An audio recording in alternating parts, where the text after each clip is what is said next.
झारखंड के राज्यपाल ने एक बार फिर खतियान आधारित स्थानीय नीति विधेयक को राज्य सरकार को लौटा दिया। इससे पहले के राज्यपाल ने भी इस विधेयक को लौटाया था। दोबारा इस विधेयक को लौटाए जाने को राज्य सरकार के लिए झटका माना जा रहा है। हालांकि जेएमएम इसे अशोभनीय काम बता रहा तो कांग्रेस राज्यपाल पर बीजेपी के इशारे पर काम करने का आरोप लगा रहा। इस तरह से राजनीतिक सोच के तहत वर्तमान राज्यपाल ने इस बिल को लौटाया है। ये भारतीय जनता पार्टी की पूरी आदर्श को सामने रखता है। राजनीतिक तौर पे यदि राज्यपाल काम करे तो ये अशोभनीय है। ठीक है, आपने लौटा दिया, अपनी शक्ति का प्रयोग किया। 15 तारीख से विधानसभा है, हम पुनः आपके पास भेजेंगे, तब आपका क्या आधार बनेगा? आपके बीच संविधान ने कुछ सीमाएं तय की हैं। आप संवैधानिक प्रमुख हैं। ये कोई राजतंत्र नहीं है कि आप सर्वे सर्वा है।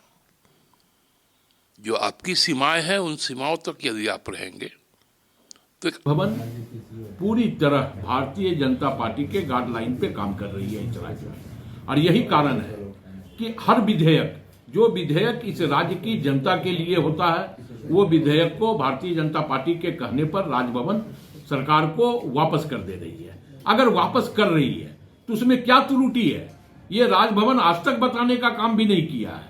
तो हमें यह लगता है कि अब राजभवन के द्वारा भारतीय जनता पार्टी राजनीति करवा रही है और इस राज्य की जनता का जो चिर परिचित मांग है, जिसके लिए राज्य की जनता पूरी तरह तैयार थी, उसको उसके साथ भी, राज्य की जनता के साथ भी छलने का, ठगने का काम अब भारतीय जनता पार्टी महामहिम के द्वारा शुरू करवाई।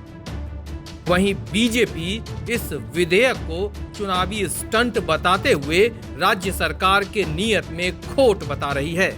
तो हमारा मानना है कि 1932 इस सरकार के लिए सिर्फ एक चुनावी स्टंट है और जब जब चुनाव आता है तो सरकार इसे निकालती है। इनकी इच्छा ही नहीं है कि यहाँ के स्थानीय आदिवासी मूलवासियों को उनका हक मिले। 1932 आधारित, खतियान आधारित स्थानीय नीति का पुरजोर समर्थन करती है। बाबूलाल मरांडी जी ने सबसे पहले इसे प्रदेश में लागू भी किया था, लेकिन उच्च न्यायालय ने उसे खारिज करते हुए, कुछ चेंजेस करते हुए कहा था कि इसे लेकर सरकार दोबारा ला सकती है। जिस समय राज्य सरकार ने इसे दोबारा विधानसभा में लाया, हेमंत सरकार ने, तो उस समय ये चेंजेस नहीं थे। तो हमारे विधायकों ने 1932 के खतियान का समर्थन तो किया, लेकिन कहा कि सरकार की नीयत में खोट है, क्योंकि जो मुख्यमंत्री के सिर्फ एक हस्ताक्षर से, एक सरकारी संकल्प से जो आदेश जारी हो सकता है कट ऑफ डेट का, उसके लिए विधानसभा और 9वीं अनुसूची ले जाने का नाटक ये क्यों कर रहे हैं।